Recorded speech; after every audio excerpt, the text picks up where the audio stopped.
جی السلام علیکم ورحمۃ اللہ۔ ڈاکٹر طاہر بشیر بیگ، میں میڈیکل کنسلٹنٹ ہوں فیئر فیلڈ ہاسپٹل میں۔ پہلے بھی میں نے ایک دو ویڈیوز بنائے تھے اپریل میں، اب صرف ایک دو چیزیں ہائی لائٹ کرنا چاہ رہا ہوں اور وہ اپ ڈیٹس ہیں۔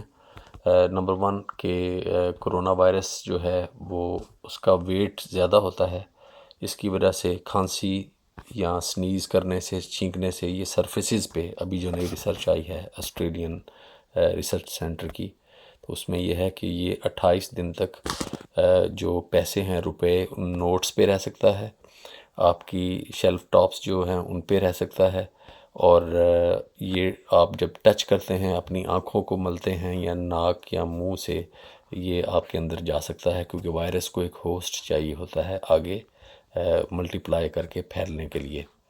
سو ایڈوائز یہی ہے کہ آپ زیادہ سے زیادہ ہینڈ واش کریں، جب بھی گھر سے باہر جائیں ماسک پہنیں، اور کوشش کریں 2 میٹر کا سوشل ڈسٹینس رکھیں جب بھی آپ باہر جائیں، تاکہ یہ بیماری آپ کو نہ لگ سکے۔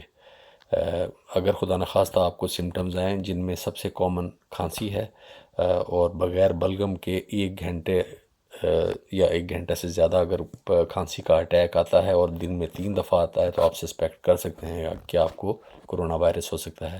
اور کامن علامت میں اسمیل اور ٹیسٹ، آپ کا سونگھنا اور ذائقہ، یہ دونوں آپ کے ڈسٹرب ہو سکتے ہیں۔ اور تیسری چیز ہے بخار، سم ٹائم ملیریا کی طرح جسم میں کپ کپی اور بخار آ سکتا ہے، تو آپ کو چاہیے کہ آپ لوکل لیب سے اپنا ٹیسٹ کروا لیں، اور جب ٹیسٹ پازیٹیو آئے اور علامات آئیں، اور اگر آپ فیملی کے ساتھ رہتے ہیں تو کوشش کریں 2 ہفتے سیلف آئسولیٹ کریں، گھر سے باہر نہ نکلیں پلیز، تاکہ بیماری آگے پھیل نہ سکے۔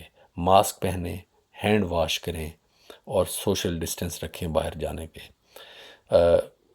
ویکسین بن گئی ہے، لانچ ابھی نہیں ہوئی کیونکہ ٹیسٹ جاری ہیں۔ کوشش ہے یہاں کی گورنمنٹ کی کہ وہ دسمبر تک اسے لانچ کریں۔ ابھی ہم 2nd ویو سے گزر رہے ہیں، 3rd کا خطرہ ہے، لیکن انشاءاللہ ہم فائٹ کرتے رہیں گے اور اس موذی مرض سے ہماری نجات ہو جائے گی۔ اب یہ ہے کہ احتیاط کریں اور دعا کریں کہ اللہ تعالیٰ اس موذی وائرس سے ہماری جان چھڑائے۔ آمین ثم آمین۔